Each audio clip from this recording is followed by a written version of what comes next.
அனைவருக்கும் வணக்கம். இன்றைக்கி நாம் பார்க்கக்கூடியது தண்டி அலங்காரம்.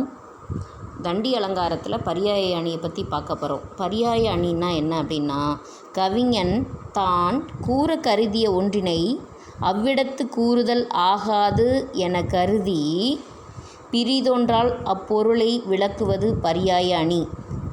இதனை பிறிதின் நவிர்ச்சி என்றும் குறிப்பிடுவர். பரியாயம் என்பதற்கு சாமர்த்தியமாக அறிவிக்கும் வார்த்தை என்பது பொருள்.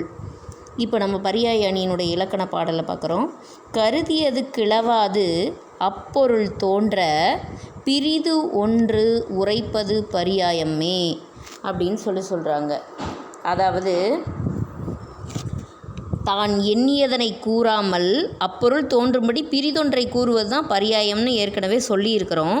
இப்போ அதுக்கான ஒரு எடுத்துக்காட்டு பாடலை பார்க்குறோம். மின் நிகரா மாதே விரை சாந்துடன் புணர்ந்து நின் நிகராம் மாதவிக்கண் நின்றருள் நீ தன் நிகராம் செந்தி வர மலரும் செங்காந்தல் போதுடனே இன்தி வரம் கொணர்வள் யான். அதாவது மின்னல் கொடியை போன்று இருக்கக்கூடியவளே, மனம் கமலும் சந்தன மரத்தை தழுவி நிற்கிறது ஒரு மாதவி கொடி. அது உனக்கு நிகராக திகழ்கிறது. அதற்கு கீழே நீ நிற்பாயாக. தனக்கு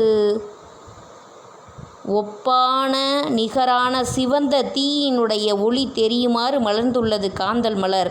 அந்த பூவுடனே நல்ல குவளை மலரையும் உன் கூந்தலில் சூட்டுவதற்காக பறித்து வருகின்றேன் என்று சொல்கிறாள் தோழி.